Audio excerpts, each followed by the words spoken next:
नमस्कार दोस्तों, आप सभी का स्टडी फॉर यूपीएससी पीसीएस में स्वागत है।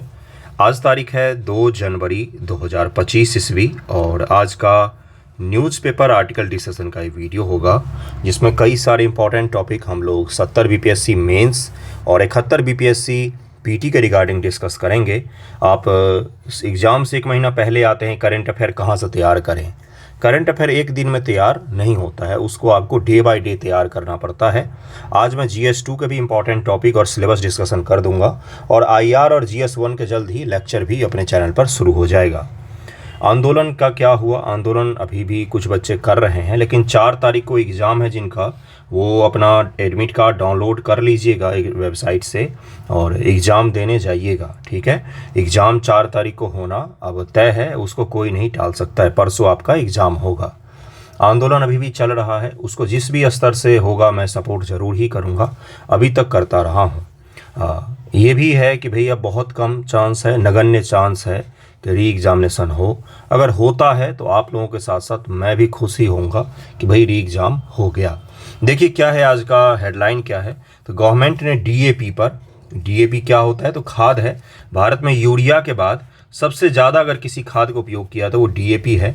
इस पर सब्सिडी को बढ़ाया है, गवर्नमेंट ने सब्सिडी को बढ़ाया है, तो आपको DAP मैं समझाऊंगा।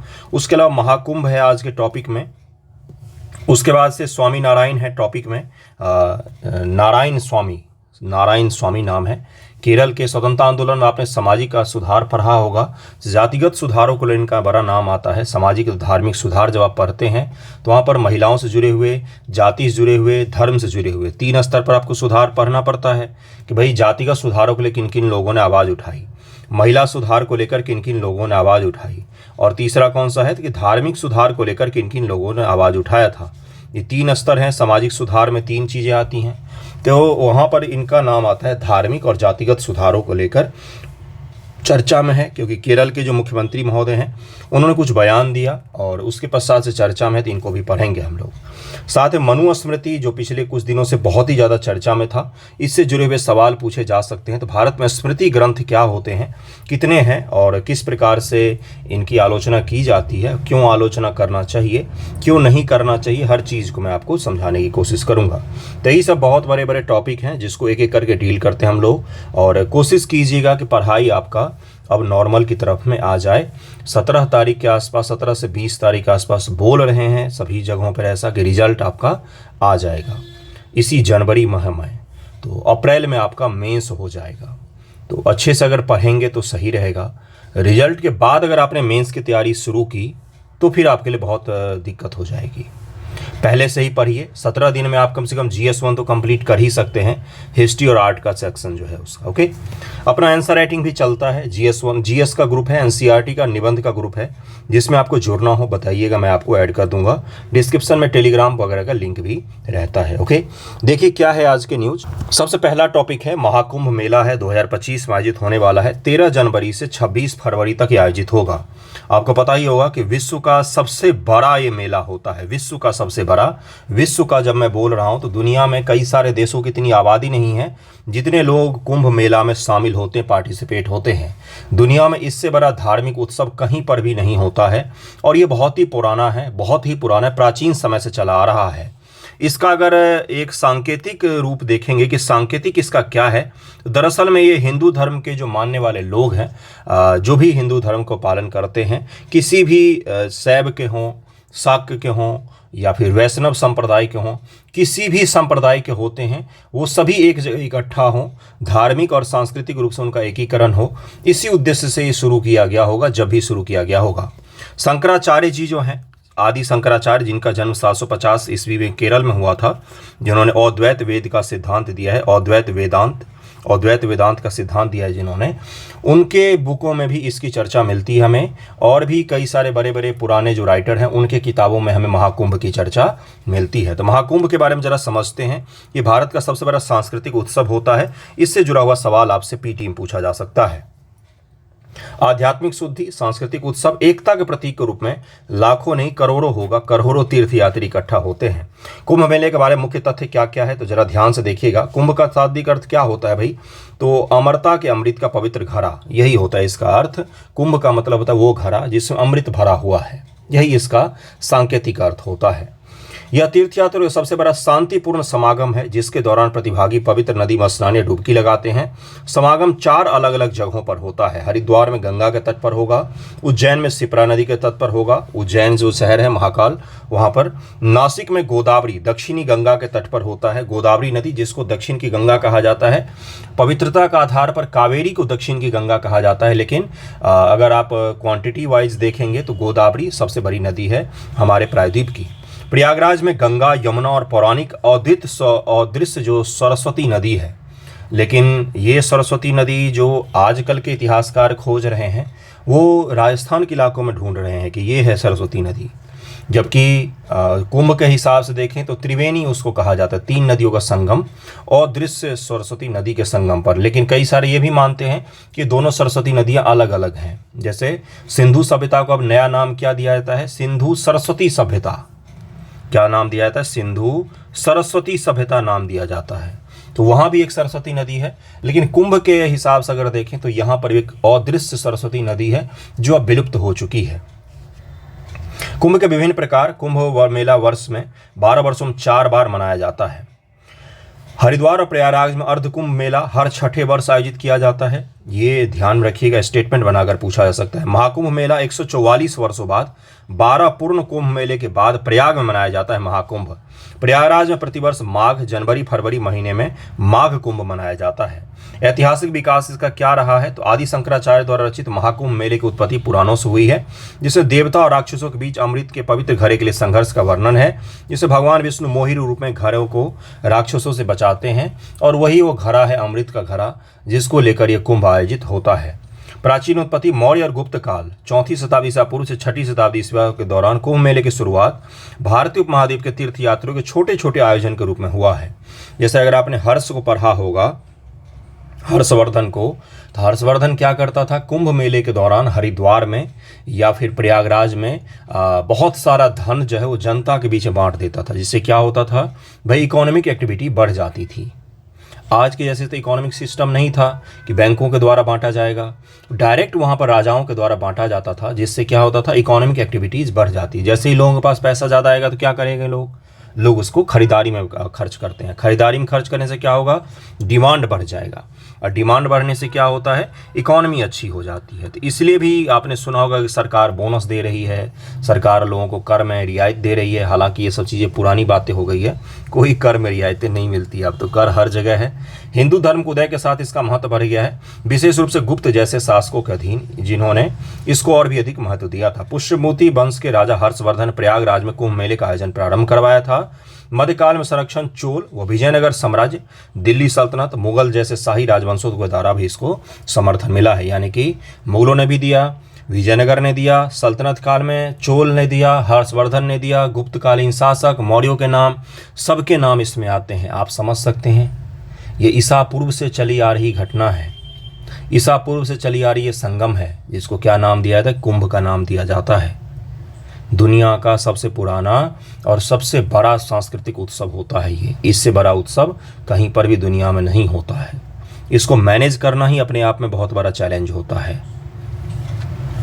अकबर ने धार्मिक सहिष्णुता को बढ़ावा देने के क्रम में 1565 में नागा साधुओं को मेले में शाही प्रवेश का नेतृत्व करने का सम्मान किया था। औपनिवेशिक काल, कुंभ मेले के महत्व और विविधता से प्रभावित होकर ब्रिटिश प्रशासकों ने उत्सव का अवलोकन करने के साथ इसका दस्तावेजीकरण भी किया था। उन्होंने इसको डॉक्यूमेंटेड किया था कि इस तरह का उत्सव हमने कभी देखा ही नहीं था। 19वीं शताब्दी में जेम्स प्रिंसेप ने इसकी अनुष्ठानिक प्रथाओं और सामाजिक धार्मिक गतिशीलता का वर्णन किया। स्वतंत्रता के बाद का क्या महत्व रहा है, कुंभ मेला राष्ट्रीय एकता और भारत की सांस्कृतिक विरासत का प्रतीक है, जिसे वर्ष 2017 में यूनेस्को द्वारा प्राचीन परंपराओं के लिए मानवता के अमूर्त सांस्कृतिक विरासत के रूप में इसको मान्यता दिया गया। यूनेस्को जो है इसके हेरिटेज में शामिल है। कुंभ को 2017 में स्थान दे दिया गया यूनेस्को, यानी कि विश्व में इस तरह की अद्भुत जो चीज़ है वो भारत में ही होती है। उसको यूनेस्को ने भी अब मान्यता दे दिया है कि ये मानवों की बहुत ही बड़ा क्या है, तो हेरिटेज है मानवों के लिए, केवल हिंदू धर्म के लिए, बाकी सभी के लिए भी है। कुंभ मेला जो 2019 में हुआ था उसमें 3 गिनीज बुक ऑफ वर्ल्ड में रिकॉर्ड किए गए थे। सबसे बड़ी यातायात और भीड़ प्रबंधन योजना, क्राउड मैनेजमेंट की सबसे अच्छी प्लानिंग 2019 के कुंभ मेला में ही किया गया था। अगर आपको याद होगा, जब हम छोटे थे तो दैनिक जागरण जब उस समय पढ़ते थे, उसमें आता था कुंभ मेला हुआ, उसमें भगदड़ हो गई, इतने सारे लोगों की मृत्यु हो गई, कई सारे लोग बिछड़ जाते थे, है ना। तो इस तरह की चीज़ें अब आपको देखने को नहीं मिलती है। तकनीक का उपयोग करके शानदार क्राउड मैनेजमेंट किया जाता है और ये ज़रूरी भी होता है। जहाँ पर करोड़ से ज़्यादा लोग इकट्ठे होंगे, उसको मैनेज करना कितना कठिन होगा आप समझ सकते हैं। पेंट माई सिटी योजना के तहत सार्वजनिक स्थलों की सबसे बड़ी पेंटिंग प्रक्रिया भी 2019 के कुंभ में ही देखा गया था। सबसे बड़ा स्वच्छता और अपशिष्ट निपटान तंत्र भी यहीं पर बनाया गया था। कुंभ का महत्व क्या है? आध्यात्मिक प्रासंगिकता है इसका, सांस्कृतिक प्रदर्शन है, ज्योतिषीय महत्व है इसका, और ये इसका महत्व है, इम्पोर्टेंस आपसे पूछा जा सकता है। तो आप इसको इस प्रकार से बांट कर लिख सकते हैं। सामाजिक रूप से क्या इंपॉर्टेंस है, आर्थिक रूप से क्या इंपॉर्टेंस है इसका, सांस्कृतिक रूप से क्या इंपॉर्टेंस है इसका।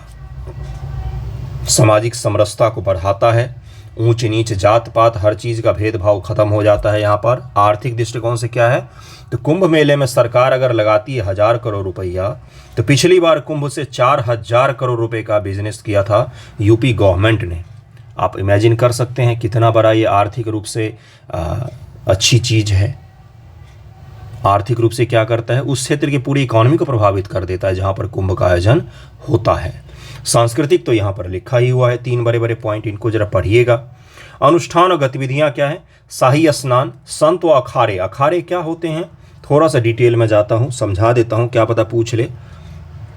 सल्तनत काल में और मुगल काल के दौरान, या मान सकते हैं कि जब मोहम्मद बिन कासिम आए उसके पश्चात से जो बड़े बड़े हिंदू मंदिर होते थे उन पर इस्लामिक अटैक शुरू हुए। मैं आपको स्पष्ट बताता हूँ, इसमें कोई भी धार्मिक रूप से मैं कोई कटाक्ष नहीं कर रहा हूँ किसी भी धर्म पर, आप समझिएगा इस चीज़ को। तो जो बड़े बड़े मंदिर होते थे या जो धार्मिक समूह होते थे उन पर अटैक होते थे, ठीक है। तो इन्होंने क्या किया, इन्होंने अपना एक अलग अलग विंग बनाना शुरू किया। आज आपको समझ में आएगा कि अखाड़ा क्या होता है, विंग बनाना। जो विंग क्या होता है, जो हथियारों से लैस होते हैं। भारत में जो अलग अलग अखाड़े हैं उनको हथियार रखने की छूट देती है गवर्नमेंट। वो बड़े बड़े ऑटोमेटिक चीज़ें रखते हैं अपने पास में। क्यों देती है, क्योंकि बहुत प्राचीन समय से चला रहा है। इन अखाड़ों ने फिर क्या किया, जैसे राम मंदिर है तो राम मंदिर के बगल में आपको कौन सा दिखता है, निर्मोही अखाड़ा दिखता है। ये अखाड़ा क्या करते, पर्टिकुलर उस मंदिर को या उस संप्रदाय के या उस धर्म से जुड़े हुए लोगों की रक्षा करते थे। जैसे सिख में आपने देखा क्या, गुरु गोविंद सिंह जी किसका स्थापना करते हैं, तो खालसा पंथ की स्थापना करते हैं। तो वो भी इसी तरह से है। हर गुरुद्वारा के बाहर आपको दिख जाएंगे कुछ लोग निहंग दिख जाएंगे जो हथियारों से लैस होते। क्यों होते हैं, क्योंकि ये बहुत ही जब अटैक शुरू हुआ था तो उस दौरान ये सारे बनाए गए थे। कुंभ मेला में अलग अलग अखाड़े जो हैं वो पार्टिसिपेट करते हैं। बहुत सारे देश में अखाड़े हैं जिसमें निर्मोही अखाड़ा और भी बहुत सारे अखाड़ों का आपने कुछ कुछ नाम सुना होगा। ओके, अखाड़ा शब्द की उत्पत्ति अखंड से हुई, जिसका अर्थ होता है अविभाज्य। आदि गुरु शंकराचार्य सनातन जीवन शैली की रक्षा के लिए तपस्वी संगठनों के एकजुट करने का प्रयास किया था और शंकराचार्य जी के पश्चात से ही ये धीरे धीरे बनना शुरू हुआ। और जब इस्लामिक इन्वेजन हुआ तब ये बहुत ही ज़्यादा हो गया, बहुत सारे अखाड़े बने देश में। शुरुआत कहाँ से हुआ, तो शुरुआत हुआ था शंकराचार्य जी के समय से। लेकिन ये हथियारों से लैस कब हो गए, तो जब अलग अलग मंदिरों पर अटैक होने शुरू हुए तब जाके आपको दिखते हैं कि इस तरह के लोग, तो अखाड़े से जुड़े हुए लोग। ओके, अखाड़े सामाजिक व्यवस्था, एकता, सांस्कृतिक नैतिकता के प्रतीक है जो आध्यात्मिक नैतिक मूल्यों पर ध्यान केंद्रित करते हैं। वे सद्गुण, नैतिकता, आत्मसंयम, करुणा, धार्मिकता पर जोर देते हैं। साथ ही विविधता में एकता के प्रतीक भी होते हैं अखाड़े। अखाड़ों को उनके इष्ट देवता का आधार वर्गीकृत किया है। जैसे शैव अखाड़ा है, भगवान शिव से जुड़े हुए जो अखाड़े हैं। वैष्णव अखाड़ा है, उदासीन अखाड़ा है, ये अलग अलग अखाड़े होते हैं। देखिए, चंद्रदेव प्रथम सिख गुरु नानक के पुत्र द्वारा स्थापित था, जिसको उदासीन अखाड़ा कहा जाता है। क्यों स्थापित किया गया था भाई, तो पर्टिकुलर उस संप्रदाय से जुड़े हुए धार्मिक स्थल, उनसे जुड़े हुए लोगों की रक्षा करने के लिए, जागृत करने के लिए अखाड़े बनाए गए थे। ठीक है। पेशवाई जुलूस अखाड़ों की पारंपरिक जुलूस का एक भव्य नजारा है जिसे पेशवाई के नाम से जाना जाता है, जिसमें हाथी, घोड़े, रथों पर प्रतिभागी शामिल होते हैं। जब कुंभ शुरू होगा तो इस जुलूस की चर्चा हर पेपर में होगा और ये जुलूस निकलता है। ओके, सभी अखाड़े इसमें पार्टिसिपेट करते हैं, धन बल हर चीज़ के साथ में।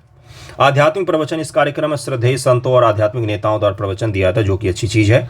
यूनेस्को ने इसको स्थापित विरासत सूची में स्थान दिया हुआ है। 2008 में स्थापित की गई थी ये सूची। अमूर्त सांस्कृतिक विरासत की सुरक्षा हेतु ये लागू किया गया था। तो 2008 में ये सूची बनाया गया, 2017 में कुंभ को शामिल किया गया। अखाड़ों के बारे में मैंने आपको समझाया थोड़ा सा। आदिगुरु शंकराचार्य जी जो हैं उनको भारत में सनातन धर्म के पुनः स्थापना के लिए जाना जाता है। कॉन्सेप्ट है ये, धार्मिक चीज़ें नहीं पढ़ा रहा हूँ मैं आपको। क्यों जाना जाता है? क्योंकि उससे पहले बुद्धों ने भारत से सनातन धर्म को बिल्कुल ना के बराबर में ख़त्म ही कर दिया था। फिर शंकराचार्य जी आते हैं, वो जगह जगह डिबेट करते हैं, डिबेट के माध्यम से फिर से भारत में अलग अलग जगहों पर सनातन धर्म की रक्षा करते हैं। 12 ज्योतिर्लिंग की स्थापना करते हैं, 4 धाम जो आप सुनते हैं उन चारों की स्थापना करते हैं। और फिर क्या होता है, तो पूजा पद्धति में परिवर्तन लाते हैं, शैव पूजा को बढ़ावा देते हैं। शैव पूजा का तात्पर्य क्या होता है? सबसे आसान पूजा शैव पूजा होता है। 1 लोटा गंगाजल से भी या पानी से भी आप पूजा कर सकते हैं। तो समझिएगा इस कॉन्सेप्ट को। आगे चलते हैं अगले टॉपिक पर। अगला टॉपिक क्या है? अगला टॉपिक वही है कि भाई एयर इंडिया पहली ऐसी एयरलाइन बनी है भारत में, एयर इंडिया पहली ऐसी एयरलाइन बनी है भारत में डोमेस्टिक रूप से फ्लाइट के अंदर आपको वाईफाई सर्विस देगी। आपको अगर पता होगा तो अभी फ्लाइट के अंदर में इंटरनेट नहीं चल पाता है। आपने यात्रा किया होगा तो फ्लाइट मोड पर रहता है आपका फ़ोन, ऑन कर भी लेंगे, कई बार मैंने ऊपर जाकर ऑन भी किया, लेकिन वहाँ पर कोई नेटवर्क नहीं आता, कुछ नहीं आता है। तो अब एयर इंडिया ने शुरू किया है, पहली ये कंपनी बनी है देश की जो डोमेस्टिक के अंतर में, देखिए इंटरनेशनल में कई सारी देती थी फ्लाइट की कंपनियां जो थी, लेकिन डोमेस्टिक जैसे दिल्ली से पटना या अलग अलग जगहों के अभी शुरू किया है, इसने शुरू किया है। दिल्ली से पटना मैंने उदाहरण के लिए बोला। डोमेस्टिक में पहली बार प्लेन के अंदर वाईफाई कौन सी कंपनी देने जा रही है? तो एयर इंडिया देने जा रही है। क्यों ये मैं पढ़ा रहा हूँ? क्योंकि बीपीएससी अब ये भी पूछ सकती है, इसलिए इसको ध्यान रखिएगा। अगला टॉपिक है श्री नारायण गुरु, जो विवाद में है। विवाद में ये नहीं है, केरला के मुख्यमंत्री महोदय हैं जिन्होंने इस पर विवादित टिप्पणी कर दी, जिसके बाद आपको इसको समझना चाहिए कि श्री नारायण गुरु कौन है। और हाल ही भारत के उपराष्ट्रपति ने श्री नारायण गुरु, ये उस समय की है कि कविताओं का अनुवाद, अंग्रेजी अनुवाद नॉट मैनी बट वन, ये जिस समय किया था उस समय का मैंने लिया। इनका एक किताब का विमोचन हुआ था, उस समय का मैंने उठाया हुआ है। हाल फिलहाल में क्यों चर्चा में है तो मैंने आपको कॉन्टेक्स्ट बताया है। श्री नारायण गुरु इनका नाम है, बहुत ही चर्चित रहे। एजवा आंदोलन अगर आपने पढ़ा होगा मॉडर्न हिस्ट्री में, एजवा जाति होती थी केरल में, अभी भी है, तो उनसे जुड़े हुए सुधारों को लेकर इन्होंने बहुत प्रमुखता से काम किया था। ठीक है। श्री नारायण गुरु का जन्म 22 अगस्त 1856 को केरल के तिरुवनंतपुरम के पास गांव चेमपंजथी में मदन आसन उनकी पत्नी कुटियट्टम के घर में हुआ था, कुटियम्मा के घर में। प्रारंभिक जीवन और शिक्षा क्या है? उनका परिवार एजवा जाति संबंध रखता था। उस समय के सामाजिक मान्यताओं के अनुसार इसे अवर्ण यानी कि अछूत माना जाता था। ठीक है। बचपन से एकांत पसंद था, हमेशा गहन चिंतन में लिप्त रहते, फिलोसफर भी माना जाता है इनको। वह स्थानीय मंदिरों में पूजा करने के प्रयासरत रहते थे, जिसके लिए भजनों तथा भक्ति गीतों की रचना करते रहते थे। छोटी उम्र में ही उनका आकर्षण तप की ओर था, जिसके चलते वे सन्यासी के रूप में 8 वर्षों तक जंगल में रहे थे। उनको वेद, उपनिषद, साहित्य, हठ योग और अन्य दर्शनों का भी ज्ञान था। उन्होंने पढ़कर इसका भी ज्ञान हासिल किया था। जातिगत अन्याय के खिलाफ वो लड़े थे। अब इनके कार्य जो हैं यहीं से आपको यूपीएससी और पीसीएस में पूछा जा सकता है। बीपीएससी तो यही पूछ सकती है कि किस जाति से बिलोंग करते थे, तो एजवा जाति से बिलोंग करते थे गुरु, ये भी याद रखना। उन्होंने एक जाति, एक धर्म, एक ईश्वर की अवधारणा दी थी। देखिए, जब इनके सामने जो अन्य नेता थे सामाजिक सुधार जुड़े हुए, वो बोलते थे कि कोई जाति नहीं, कोई धर्म नहीं, कोई ईश्वर नहीं, तो उसके विरोध में इन्होंने क्या नारा दिया था? क्योंकि ऐसा संभव नहीं हो सकता कि इंसान बिना धर्म के रहे। एकाध कोई रह सकता है, बाकी नहीं रह सकते हैं। सामान्य प्रवृत्ति ही इंसानों की ये है कि उसको रिलीजन चाहिए ही होता है। इन्होंने क्या नारा दिया था? एक ही जाति है सभी की, एक ही धर्म है सभी का और एक ही ईश्वर है सभी का। ये नारा पूछा गया है पीसीएस एग्जाम में। क्या है? ओरू जाति, ओरू माथम, ओरू दैवम, मनुष्याणु का प्रसिद्ध नारा दिया था। 1988 में अरिप्पुरम में भगवान शिव को समर्पित एक मंदिर बनाया, जो उस समय के जाति आधारित प्रतिबंधों के खिलाफ था। इसी मंदिर में अभी प्रवेश को लेकर ये विवाद चल रहा है। कुछ संगठन बोल रहे हैं कि इस मंदिर में प्रवेश करने के लिए आपको शर्टलेस होना पड़ेगा, पुरुषों को शर्ट उतार कर प्रवेश करना चाहिए, खुले बदन। जबकि एक संगठन बोल रहा है कि शर्ट पहन कर प्रवेश करना चाहिए। उसको लेकर विवाद चल रहा है। द हिंदू में आज में दिया हुआ है। उन्होंने एक मंदिर क्लावन कोट में अभिषेक किया और मंदिरों मूर्तियों की जगह दर्पण रखा, जहां उन्होंने एक संदेश का प्रतीक था कि परमात्मा प्रत्येक व्यक्ति के भीतर है। आपको मंदिर में जाकर पूजा करने से अच्छा है आप दर्पण में देखिए आपके अंदर परमात्मा है। ये इन्होंने संदेश दिया था। धार्य परिवर्तन का विरोध किया था इन्होंने। उस समय होता क्या था कि एससी कम्युनिटी जो थी केरल की, उनको ईसाई बनाया गया है बहुत बड़ी संख्या में, तो उसका इन्होंने विरोध किया कि आप इसी धर्म में रहिए, वहाँ पर भी जाके आपको कुछ खास जगह नहीं मिलता है। बीबीसी का 2 दिन पहले का ही वीडियो अगर आपने देखा होगा तो उसमें उन्होंने बताया हुआ है किस प्रकार से ईसाइयों में भी एससी ईसाई को अलग कर दिया जाता है। उनका चर्च से लेकर उनके जो जहाँ पर दफनाया जाता है लोगों को, वो हर चीज़ एससी ईसाइयों का अलग कर देते हैं वो। तो वहाँ पर भी जाके लोगों को जाति से मुक्ति नहीं मिल पा रही है। उन्होंने लोगों को समानता की सीख दी। उन्होंने इस बात को महसूस किया कि असमानता का उपयोग धर्म परिवर्तन के लिए नहीं किया जाना चाहिए, क्योंकि इससे समाज में अव्यवस्था की स्थिति उत्पन्न होती है। श्री नारायण गुरु ने 1923 में अलवे अद्वैतम आश्रम के एक सर्व क्षेत्र सम्मेलन का आयोजन किया, जिसे भारत में इस तरह का पहला कार्यक्रम बताया जाता है। यह अजवाय समुदाय में होने वाले धार्मिक रूपांतरणों को रोकने का प्रयास था। श्री नारायण गुरु का दर्शन क्या है? तो श्री नारायण गुरु बहुआयामी प्रतिभा, महान महर्षि और द्वैत दर्शन के प्रबल प्रस्तावक, कवि और एक महान आध्यात्मिक व्यक्ति थे। फिलोसोफर भी हैं, फिलॉसफी भी है इनकी। साहित्यिक रचनाएं, उन्होंने विभिन्न भाषा में अनेक पुस्तकें लिखी।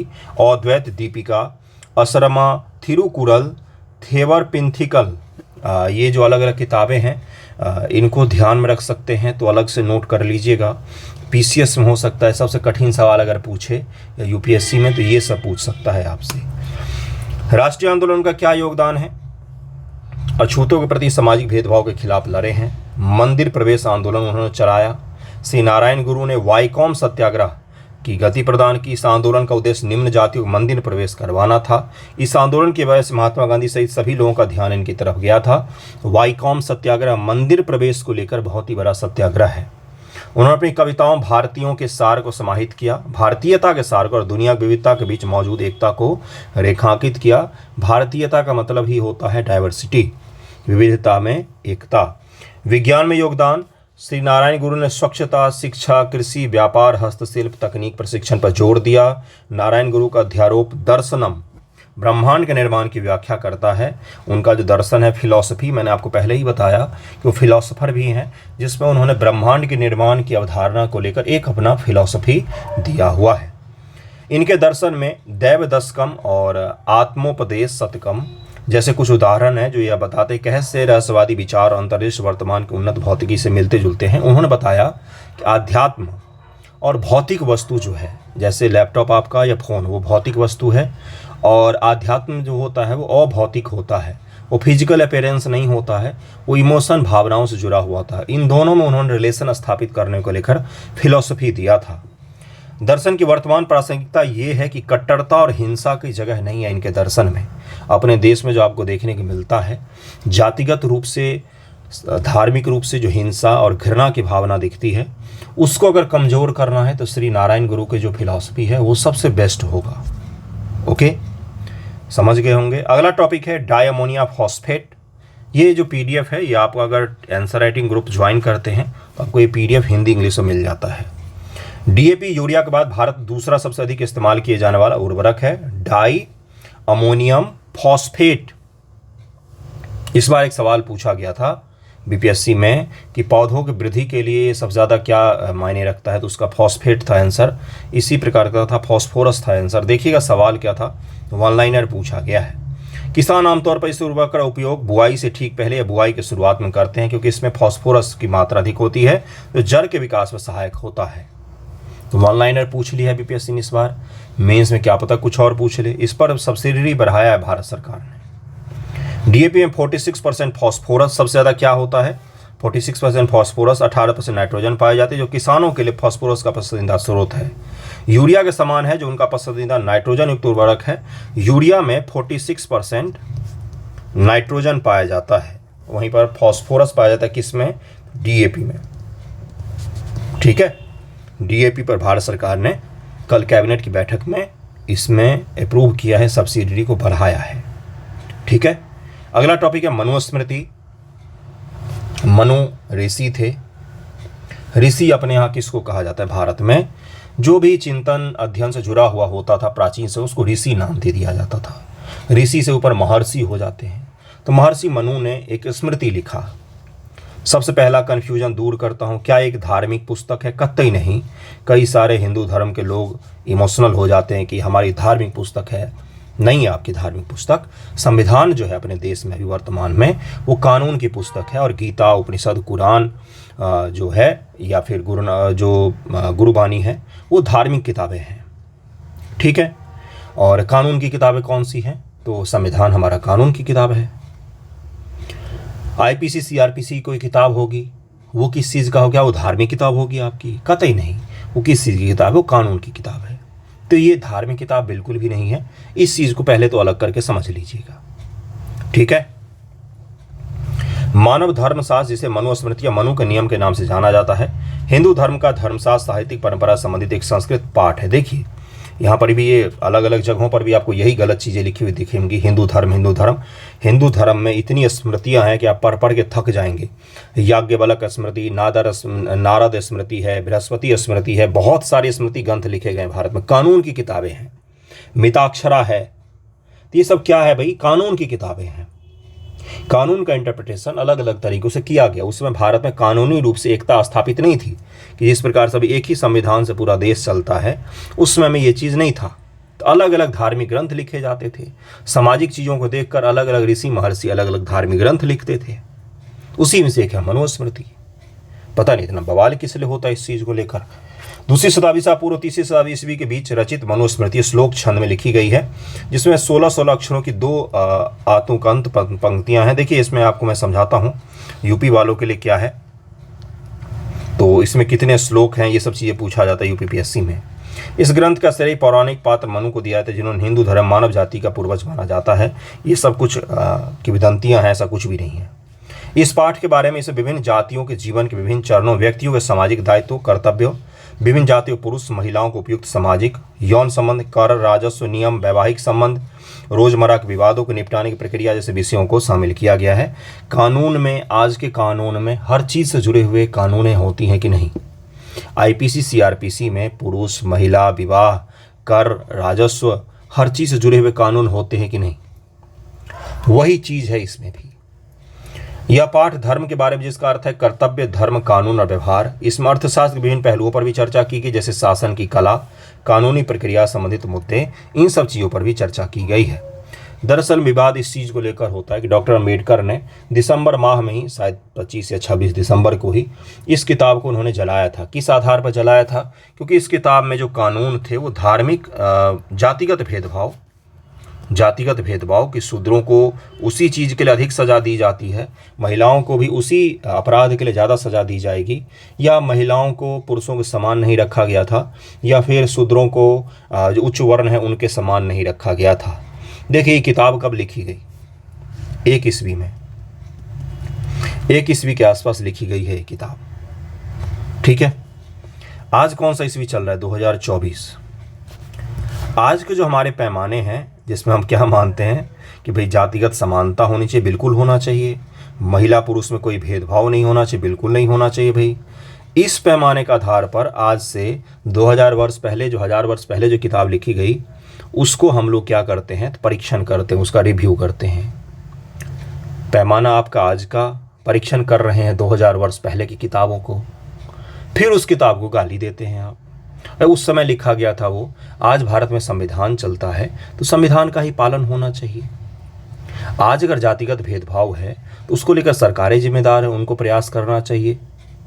उसको लेकर ये मनुस्मृति थोड़ी जिम्मेदार है। कब लिखा गया था? इसको पढ़ता भी नहीं कोई है। आप में से किसी के भी घर में नहीं होगा ये किताब। क्यों होगा? कौन पढ़ता है इसको? आज इसकी क्या प्रासंगिकता? कोई प्रासंगिकता नहीं है। तो फिर इमोशनल क्यों हो जाते हैं लोग, पता नहीं। चलिए देखिए क्या है। उन्होंने जलाया था, अम्बेडकर जी ने इसलिए जलाया था क्योंकि उस समय गुलाम भारत में संविधान एग्जिस्ट नहीं करता था। संविधान एग्जिस्ट नहीं करता था। 1773 के पश्चात से अंग्रेजी शासन कानून जब शुरू हुआ और उस समय धार्मिक चीज़ों को उसमें जगह दिया गया था। नहीं, संविधान बनने के बाद तो ये सब चीज़ें हैं ही नहीं भारत में। तो फिर इसका रिलेवेंस ही जिस चीज़ का नहीं, उस पर विवाद किस लिए? यह ब्राह्मण विद्वानों के लिए बहुत ही महत्वपूर्ण ग्रंथ था। इस पर परंपरा के अन्य लेखकों द्वारा 9 टिप्पणियां लिखी गई हैं। अन्य प्राचीन भारतीय ग्रंथों में अन्य धर्मशास्त्रों की तुलना में कहीं अधिक बार इसका उल्लेख किया गया है। बहुत सारी स्मृतियां हैं, जिनमें से सबसे फेमस यही है।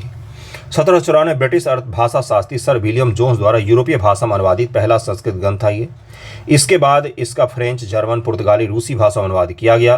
1866 मैक्स मूलर द्वारा संपादित पुस्तक sacred book of the east में भी इसे शामिल किया गया था।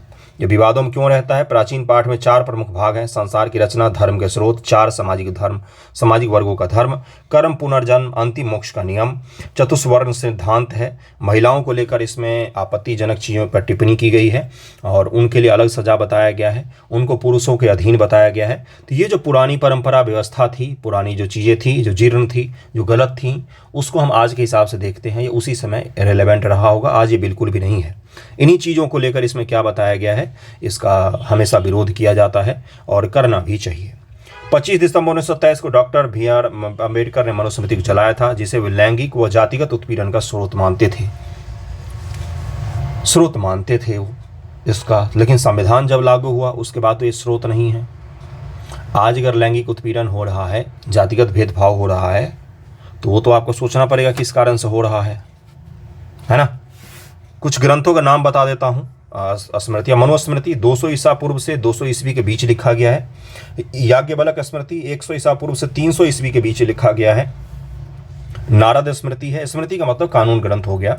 पराशर स्मृति है, बृहस्पति स्मृति है, कात्यायन स्मृति है, देवल स्मृति है, मिताक्षरा भी है। मिताक्षरा किताब है। मिताक्षरा किताब के आधार पर ही वर्तमान में हिंदू कोड का निर्माण किया गया है। हिंदू कोड का निर्माण जो किया गया मिताक्षरा के आधार पर ही भारत के संविधान में हिंदुओं से जुड़े हुए कानून का निर्माण किया गया है। UCC लागू होना चाहिए, सारे कानून को एकीकृत कर देना चाहिए। हिंदू, मुस्लिम, सिख, ईसाई सबका कानून एक ही जैसा होना चाहिए। स्मृति ग्रंथ के बारे में मैंने आपको पढ़ाया, नारायण गुरु के बारे में पढ़ाया मैंने आपको, महाकुंभ के बारे में पढ़ाया। आज इसी तरह के टॉपिक थे। DAP के बारे में पढ़ाया मैंने आपको और अगले वीडियो में जल्द ही मिलेंगे। आंसर राइटिंग में जुड़ना हो तो मुझे बताइएगा। थैंक यू सो मच आप सभी का।